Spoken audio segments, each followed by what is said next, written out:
সবাইকে আজকে একটা নতুন ভিডিও নিয়ে এসেছি আর সেটা হচ্ছে অনেক পেট প্যারেন্টসদের জন্য যারা প্রথমবার পেট প্যারেন্টস হয়েছো বা হতে চলেছো বা সবে হয়তো তোমরা একটা ছোট্ট একটা নিয়ে এসেছো 4 সন্তানকে খুব অসুবিধা হয় ওদের এই হিসু পটি ট্রেনিংটা দিতে সেটার জন্য অবশ্যই বলবো যে তোমরা যে কোনো একটা ওয়ার্ড কিন্তু ওদের জন্য ইউজ করবে সেটা হিসু টয়লেট সুসু পি যে কোনো একটা মানে যদি হিসু বলো তো হিসু বা পি যদি বলো তো পি আর মানে হাগুর ক্ষেত্রে তোমরা হচ্ছে হাগু বা পটি বা তোমরা পু যেটাই বলো যে কোনো একটা ওয়ার্ড ইউজ করবে তাহলে কিন্তু ওরা বুঝতে পারবে। তো আমি কিভাবে প্লুটোকে ট্রেনিং দিয়েছি সেটাই আজকে তোমাদের সাথে শেয়ার করবো।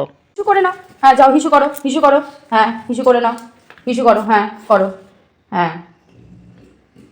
তোমরা নিশ্চয়ই দেখলে যে ওকে আমি জাস্ট খালি হিসু বলেছি হিসু করে নাও, ও কিন্তু সুন্দর করে একদম বাথরুমে গিয়ে ও কিন্তু হিসু করে আসে। হিসু পায় বা পটি পায় ও কিন্তু সোজা বাথরুমে ঢুকে গিয়েই কিন্তু হিসু করে, নিজেই মাথা দিয়ে ঠেলে ঢুকে যায়। আর যদি কখনো বাথরুমের দরজাটা খুব বেশি বন্ধ থাকে তো আমাদেরকে বলে, আমরা সেই অনুযায়ী আবার বাথরুমের দরজাটা খুলে দিই। সবার কেমন লাগলো জানিও আর চ্যানেলটা অবশ্যই সাবস্ক্রাইব করে দিও। টাটা।